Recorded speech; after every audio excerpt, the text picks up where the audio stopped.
Hey guys, welcome to part 2 of nastic ice creams. నేనైతే last వీడియోలో చెప్పాను కదా ఏవే ఐస్ క్రీమ్స్ అయితే ట్రై చేశానో అది నెక్స్ట్ వీడియోలో చెప్తానని చెప్పేసి.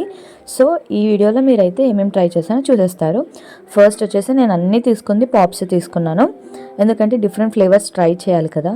ఫస్ట్ వచ్చేసి నేను అవకాడో ట్రై చేశాను. అవకాడో ఇప్పటివరకు ఫ్రూట్ తిన్నాను, కాకపోతే ఎప్పుడు ఇలా ఐస్ క్రీమ్స్లో తినలేదు. అందులో మిల్క్ షేక్స్ అవి కూడా ఎప్పుడు ట్రై చేయలేదు.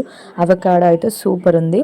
నెక్స్ట్ వచ్చేసి పైనాపిల్ అనమాట, chilli pineapple. Exact chilli pineapple మనం ఫ్రూట్ ఎలా ఉంటుందో సేమ్ అలానే ఉంది. ట్రై చేసింది బ్లూబెర్రీ ఐస్ క్రీమ్, తర్వాత ట్రై చేసింది మొజిటో ఐస్ క్రీమ్. ఇప్పుడు మీరు చూస్తున్నది లిటిల్ పాప్ డాట్స్ అనమాట. ఇదైతే నేను కాఫీ ఫ్లేవర్ ట్రై చేశాను, చాలా నచ్చింది. ఇంకా వీళ్ళ దగ్గర చాలా ఫ్లేవర్స్ అయితే ఉన్నాయి. నాకు ఇవి బాగా యూనిక్గా అనిపించాయి, ఇంకా టేస్ట్ చేయాలనిపించింది. సో ఇవి నేను ట్రై చేశాను. మీరు అటువైపు వెళ్ళినప్పుడు టేస్ట్ చేయడం మర్చిపోవద్దు. హెల్తీగా ఉన్నాయి, టేస్టీగా ఉన్నాయి, బడ్జెట్ ఫ్రెండ్లీలో ఉన్నాయి. సో మీరు ట్రై చేసేయండి. Thanks for watching. By guys. Subscribe for more videos.